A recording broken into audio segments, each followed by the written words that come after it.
Here is my meal for the day, which is a salad with spring mix, 1 Roma tomato, 1 serving of hard salami, 2 ounces of cheese, and 1 serving of nuts.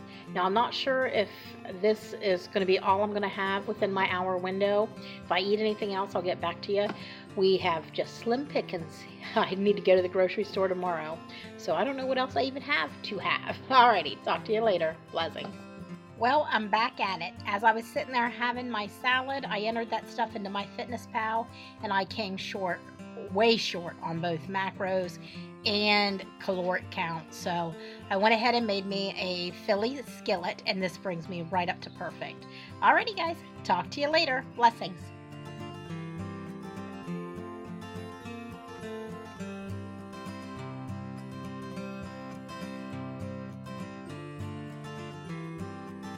Good morning, guys. It is Saturday, June 9th. Oh my goodness, I had such fun yesterday. We went to the Hot Air Balloon Festival, which the hot air balloons themselves was canceled because we had a storm coming in. They didn't even get them out of their boxes. I hope they'd at least get them out and lay them on the ground so people could see what they would have looked like. Imagine what they would look like up in the air. But no, they said there's no sense getting them out and going through all that, because the storm was going to hit before they could ever get them inflated. So when we got there, even though people knew that storm was coming in, when you have a free event and you're a small town, doesn't matter. Everybody comes out for it anyway. So the traffic was so bad. I was like, let's just park outside the fairgrounds about, a half mile away, and we'll just walk. We could be there and sitting in the grandstand before we could ever fight all the traffic to get in. So that's what we did. We just parked outside and we walked to the fairgrounds, and I'm pretty sure we did. I'm pretty sure we beat people were in that line longer than what we walked. I'm sure they was. That fairgrounds was packed. It was shocking. And they still had the parade, all the previous homecoming queens in court for at least 5 years, they all get on the floats and they have their little signs, Homecoming Queen 2017, 2016 and down. And then they have a smaller court for the little kids. So there was little girls in there, and they were all dressed up in their fancy dresses, and it was cute to see. So what they do is they set up the parade outside the fairgrounds. Then they come in the back entrance and they go around the gauntlet and let them out there in front of the stage. And then they introduce the queen and all her court and what year they was queen and all that good stuff, and what they did, if they put any agenda into the system, you know what I mean, like. Yeah, so it was cute, and that was nice to see all those girls in their dresses. And then, of course, they had fair rides for the younger kids. They didn't have the big ones, but they had, I shouldn't say for the younger kids because adults could get on too, but they had the smaller rides all set up, and they had a flea market going on. And so all of the arenas were filled up with booths and flea market stuff. So by the time it's all said and done, I'm going to say that I walked at least 3 miles, a mile outside of the fairgrounds and at least 2 in, because we walked around it, like the whole fair, 3 or 4 times. And of course, intermixing in with all that. And it was hot. I was not dressed for the weather. When I left my house yesterday, I was cold. So I had wore long sleeves and jeans and tennis shoes. By the time we got back to my car, I was soaking wet. I had sweat that bad, which for me, I have to say, is a keto victory, because when I was at my heaviest, I had stopped sweating years before. And a doctor told me that's bad. That's unhealthy. Sweating is very, very necessary, but I didn't sweat. I got hot and I got red, so unbelievably red, like I had a sunburn. But for the last couple years, I never sweat. And even last summer, I did not sweat. Even after starting keto, I still did not sweat. I'm like, I just not a person that sweat. My sweat glands just don't work. I never got where people would rain sweat. I didn't do that ever once once I became obese. I just quit. I just stopped sweating. And, of course, then we had through the winter months. So this is the first time I got hot. I've actually been what you would consider hot. And I sweat. I actually had wet clothes on. Yes, it was uncomfortable. But it's a sign that, yeah, I hadn't even thought about it. I hadn't even thought about the sweating until I was soaking wet last night.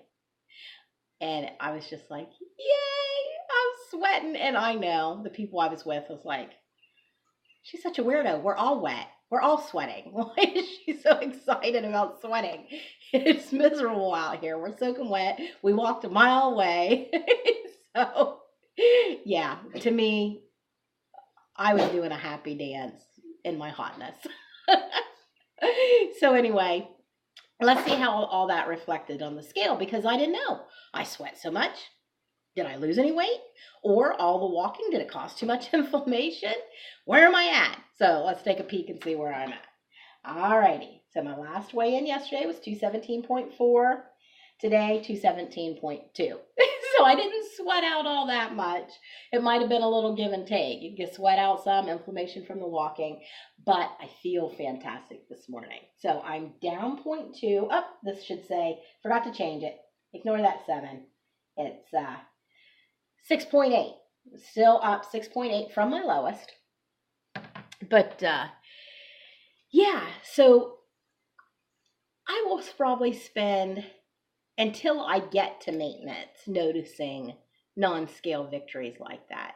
And those kind of things, noticing the non-scale victory, I really at this point don't care about the scale anymore. I honestly do not care about the scale anymore. Being up like this does not bother me because I know I have not broken keto protocol. I have not eaten anything off plan to cause a weight gain. So if I'm up, that's always water retention. And to me, that's telling me my cells are filling up with water. They're preparing for a flush. They're going to be flushing out all the toxins and old ick. So when I see an increase on that scale anymore, I almost start getting excited because I know that flush is coming. And it's like, okay, so how much? How much am I going to flush? How much weight is going to come off once this flush is over and I get down to a new low? So to me, it has become just part of my journey, and it's a positive part. I've learned that the ups are just as good, just as important as those lows when you're following protocol. Now, if I would have had a carb day for some odd reason, ate something, that's different. When you go up in the scale because you're eating something you know you shouldn't be, well, then that's different. I can understand being frustrated, but at the same time, you know where it come from. But when you're going up on the scale and you're following strict protocol and you are not doing anything that is not keto, and you're going up on that scale, for one, hormonal fluctuations with a woman's cycle causes a weight gain. And number two, your body, your cells have to fill with fluid to flush those out. You know, so after a year in, I'm noticing those correlations, and the ups excite me. And my mentality is so different than where it was any other weight loss regimen that I've ever been on, because again, I'm not thinking in this in terms of weight loss. The weight loss is exciting, and I'm happy to see the scale going down. But I'm happier knowing that my body is healing itself. So each time the weight goes up, I'm thinking, what's being repaired? What's being fixed? This is so exciting. How am I going to feel when this is over? And you can't, when you put your mindset where it needs to be and make it about health and well-being and not about wanting to get weight off, then it makes you more adaptable to just go with the flow and see where it's taking you. Alrighty, guys. I'm sorry this is such a long one. I was just so excited just about yesterday. You guys have a great day, and I will talk to you later on a Shout Out Saturday. Blessings.